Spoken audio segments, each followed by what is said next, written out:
હવે વાત કરી લઈશું એગ્રી કોમોડિટીઝની અને એગ્રી કોમોડિટીઝની ચર્ચા કરવા ટ્રેડબુલ સિક્યોરિટીઝના ભાવિક પટેલ આપણી સાથે જોડાઈ ગયા છે. ભાવિકજી, સ્વાગત છે આપનું CNBC બજાર પર. અને આજે ગુવાર પેકમાં એક ખરીદારી આવતી જોવા મળી છે અને મસાલા પેકની વાત કરીએ તો મિક્સ બેગ ધાણામાં 2% ઉપરની મજબૂતી, તો જીરા અને હળદર 1.5% વધારે નરમાશ.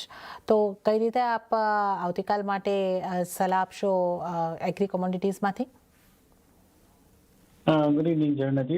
આપણે ગોવા સાઈડમાં સારી એવી રિકવરી લોસમાંથી જોઈ છે. ઇનફેક્ટ લેટ જાન્યુઆરી અને અર્લી ફેબ્રુઆરીથી જોઈએ તો નિયરલી 4%ની તેજી જોવા મળી છે. અને અત્યારના જે રીતે ક્રૂડના પ્રાઇસીસ વધી રહ્યા છે જીઓપોલિટિકલ કન્સર્ન્સના લીધે, યુએસ ને ઈરાનના, એના લીધે લાગે છે કે ગમની જે એક્સપોર્ટ ડિમાન્ડ છે એ અપટિક થઈ શકે છે.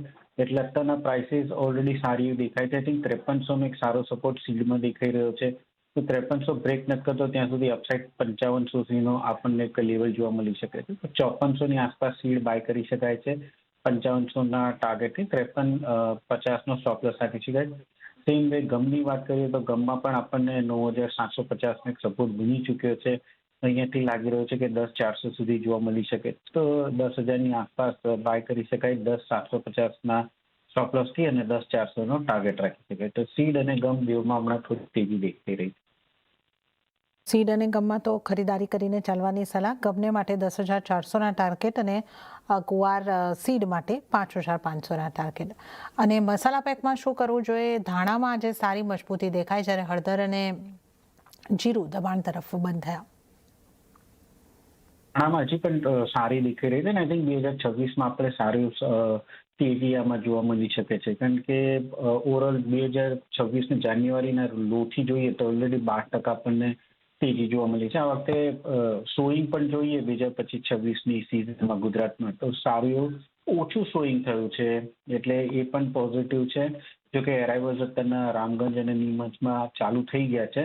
બટ ઓવરઓલ લાગી રહ્યું છે કે ધનિયામાં હજી પણ તેજી છે યથાવત રહે છે. તો 11,400ના ટાર્ગેટથી બાય કરી શકાય. 10,400નો સ્ટોપ લોસ રાખી શકાય. જીરામાં 23,000ની ઉપર સસ્ટેન થાય હમણાં એવું દેખાઈ નથી રહ્યું. એરાઇવલ્સ આપણે જોઈએ તો ફરીથી સ્ટાર્ટ થઈ ગયું છે. સારી એરાઇવલ્સ ઊંઝા બોર્ડર ને રાજકોટમાં છે.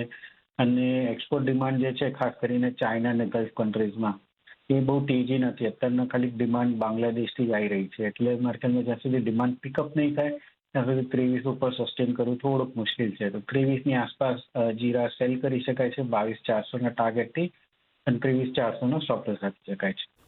ઓકે, તો જીરામાં સેલ કરીને ચાલવાની સલાહ. અને ત્યારે જ ભાવિકજી, આપનો આભાર અમારી સાથે જોડાવા બદલ અને એગ્રી કોમોડિટીઝ અંગે સલાહ આપવા બદલ આપનો આભાર. તો આ સાથે જ કોમોડિટી બજારમાં હાલ પૂરતું આટલું જ. હાલ મને આપશો રજા, પણ વધુ અપડેટ અને સમાચારો માટે આપ જોતા રહો CNBC બજાર. નમસ્કાર.